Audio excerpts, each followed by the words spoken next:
తాడేపల్లిలో నేడు వైసీపీ అధినేత వైఎస్ జగన్మోహన్ రెడ్డి పొగాకు రైతులతో సమావేశం కానున్నారు. పొగాకు సాగులో రైతులు ఎదుర్కొంటున్న ప్రధాన సమస్యలు, పంటకు గిట్టుబాటు ధర, మార్కెటింగ్ ఇబ్బందులు, ప్రభుత్వ విధానాలపై రైతుల అభిప్రాయాలను జగన్మోహన్ రెడ్డి నేరుగా తెలుసుకోనున్నారు.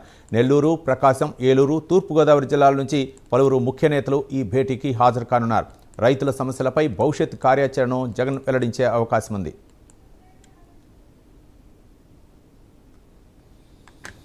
మాజీ సీఎం వైసీపీ అధినేత జగన్మోహన్ రెడ్డి పలువురు రైతులైతే మాత్రం ఈరోజు కలిసి 4 జిల్లాలకు చెందినటువంటి పొగాకు రైతులైతే మాత్రం జగన్మోహన్ రెడ్డి సమావేశమయ్యే అవకాశాలు ఉన్నట్లు తెలుస్తుంది. ముఖ్యంగా పొగాకుకి గిట్టుబాటు ధర, మరోపక్క రైతులు ఎదుర్కొంటున్న సమస్యలపై అయితే మాత్రం ఈరోజు చర్చించే అవకాశం ఉన్నట్లు తెలుస్తుంది. ఇదే అంశానికి సంబంధించి మరింత సమాచారం మా కరెస్పాండెంట్ హరీష్ అందిస్తారు. హరీష్, మరి కాసేపట్లోనే తాడేపల్లి క్యాంపు కార్యాలయం నుండి వైఎస్ జగన్మోహన్ రెడ్డి పొగాకు సంబంధించినటువంటి రైతాంగాన్ని కలవబోతున్నారు. ప్రధానంగా పొగాకు రైతులకు సంబంధించినటువంటి గిట్టుబాటు ధర, అదేవిధంగా ప్రభుత్వ కొనుగోళ్లు, కేంద్రం నుంచి అందాల్సినటువంటి సహాయం, ఇవన్నీ కూడా ప్రజెంట్ ఆసక్తికరంగా మారినటువంటి నేపథ్యంలో ఈ వ్యవహారం పైన వైఎస్ఆర్ కాంగ్రెస్ పార్టీ ఆందోళన పిలుపునిచ్చినటువంటి పరిస్థితి ఉంది. పలు దఫాలుగా పార్టీకి సంబంధించినటువంటి నాయకత్వం కూడా పొగాకు రైతులకు మద్దతుగా ఆందోళన కూడా చేశారు. అయితే ఈ సమస్య మరింత తీవ్రతం కావడంతో వెంటనే స్పందించినటువంటి ప్రభుత్వం కూడా కేంద్రంతో సంప్రదింపులు చేసేటువంటి సిచ్యువేషన్ ఉంది. అయితే ఇప్పుడు ఈ నేపథ్యంలోనే ఈ సమస్యకి సంబంధించి మరింత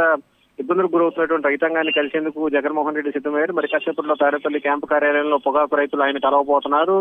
ప్రాక్టికల్ గా ఉన్నటువంటి సమస్యకు సంబంధించినటువంటి అంశం, అదేవిధంగా గిట్టుబాటు ధరలు, నష్టపోతున్నటువంటి తీరు, అదేవిధంగా భవిష్యత్ కార్యాచరణకు సంబంధించినటువంటి అంశాలను కూడా రైతులు జగన్ కు వివరిస్తారు. ఆ తర్వాత ఈ సమస్య తీవ్రతను దృష్టిలో పెట్టుకుని భవిష్యత్ కార్యాచరణ కూడా జగన్ ప్రకటించేటువంటి అవకాశం కనిపిస్తుంది. దీనిపైన మరో పోరాటానికి కూడా సిద్ధం కావాలని కూడా నిర్ణయించినట్టుగా తెలుస్తుంది. ఈ మేరకు గత ఏడాది పొగాకు రైతులకు సంబంధించినటువంటి సమస్య పైన జగన్ స్వయంగా పరిశీలించినటువంటి సిచ్యువేషన్. ఇప్పుడు మరోసారి ఈ సమస్య తీవ్రత నేపథ్యంలో భవిష్యత్ కార్యాచరణని ప్రకటించేటువంటి అవకాశం కనిపిస్తుంది. పొగాకు రైతులకు మద్దతుగా ఎలాంటి ఆందోళనకు వైఎస్ఆర్ కాంగ్రెస్ పార్టీ సిద్ధమవుతుంది, అందులో జగన్ పాల్గొనేటువంటి కార్యాచరణ ఎలా ఉంటుంది అనేది మాత్రం ప్రజెంట్ ఆసక్తికరంగా మారింది. Ravi, right, thank you Harish.